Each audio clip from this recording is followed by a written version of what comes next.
Alright, so good morning po sa inyong lahat mga kabayan. Natatawa lang ako rito sa sinasabi ni Senator Bongo. Walang iya. Bakit ba naman nagna-number one, no? Sa mga surveys at sa boto yung mga mga engot. Tingnan nyo ha, ano sabi niya rito? Ah, ito yung pagdadrama niya ho during the hearing. Sabi niya diyan, sa mga pulis, unahin yung resolbahin ang kidnapping ngayon. Pero inuna niyo pa ang pag-aaresto o pag-kidnap kay Tatay Digong, sabay bunghalit si si Robin Padilla diyan ng 'di ba? Alam niyo, eto hong ganitong klase ng statement, isa bobo lang ang talagang magpapaniwala rito.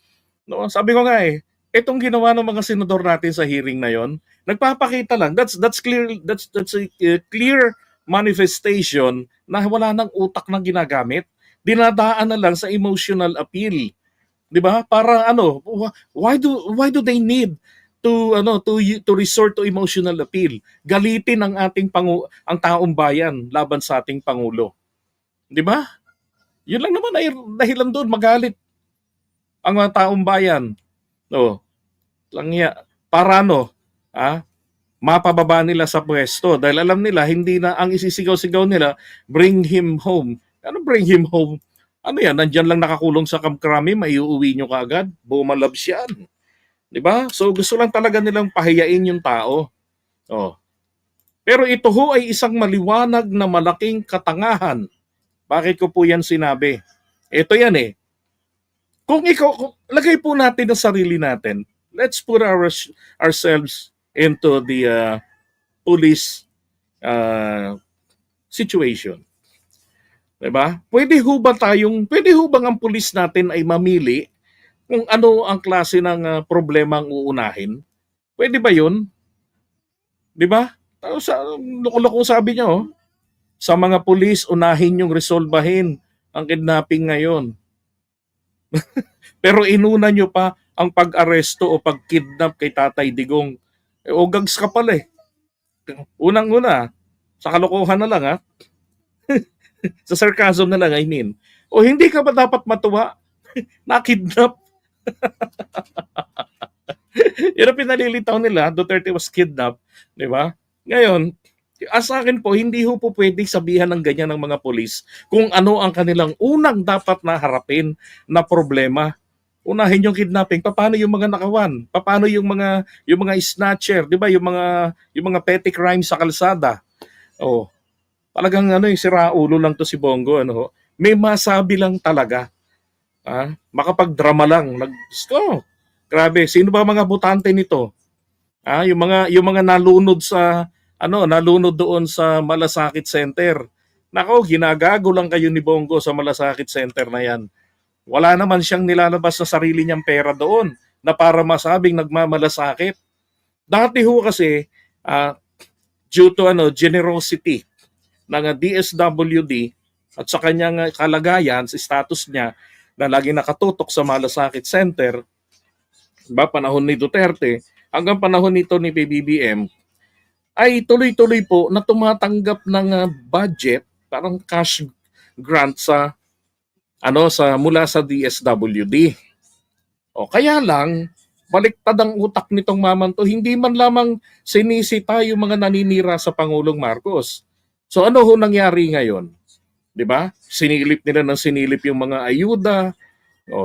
Samantalang yung pakinabang niya ron sa Malasakit Center, kinukuha niya ang kredito, ang gumagastos po doon ay PhilHealth, ahensya ng gobyerno ang nagbabayad ng mga bills ng mga tao.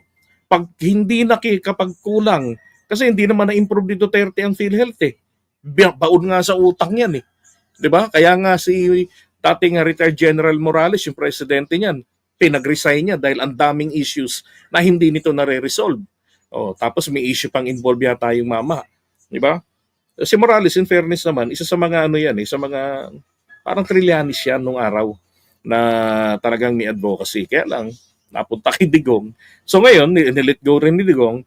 Nung napunta na po ngayon kay PBBM, 'di ba? In-issue nila na kung ano-ano, hindi ba dapat matuwa nga tayo kasi nagiging stand alone na ang PhilHealth?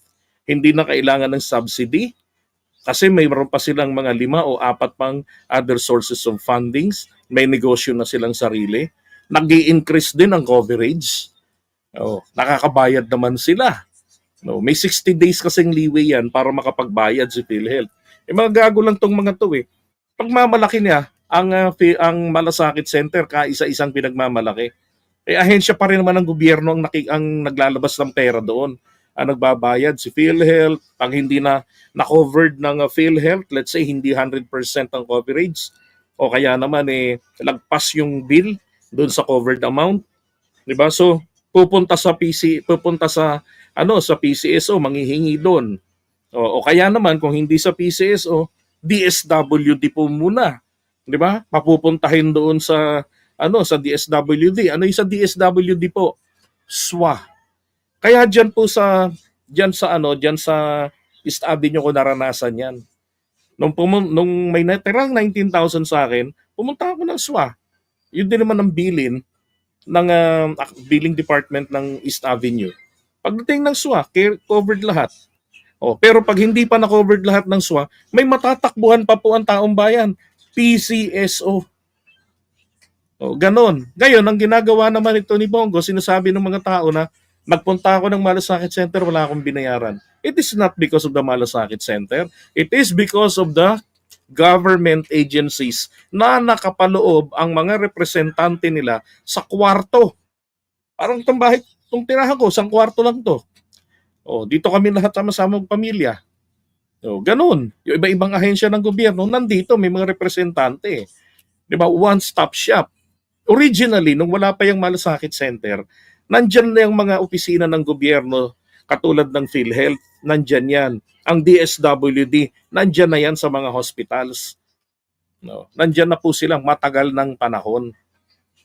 Ang lalakarin na lang ng mga tao, ang PCSO, pag gusto nilang humingi ng karagdagan pa, doon lang sila lalayo. Yun lang naman ang nabago nun eh. Diyos ko, sino gumagastos ng Malasakit Center? Ng pondo niyan. Wala rin pong iba kung hindi po kung sino ang nagtayo. Binasa ko na ng ilang ulit ang batas na nagpatayo ng Malasakit Center. Walang nakalagay doon na annually may pondo yan. Ang nakalagay doon ang magpopondo diyan yung eskwelahan, hospital, kampo ng mga sundalo o militar natin. Pag nagtayo sila ng Malasakit Center, then sila yung gagastos ng construction, kuryente, computer, and everything na kailangan dyan. Wala pong pera ni Bongo. Walang galing sa kanyang pork barrel. So nasaan ang Malasakit Center? Putik na yan. EPAL Center po ang ginawa ni Bongo. Gobyerno ang gumagastos. Government expenses. 'Di ba? Government expense, not expenses. Government's expense. Tapos siya yung nag-gain ng credit. Waya, 'di ba? Ay, nako, manda ka kay Trillanes. Di plunder ka ron. Ay, naka, my God.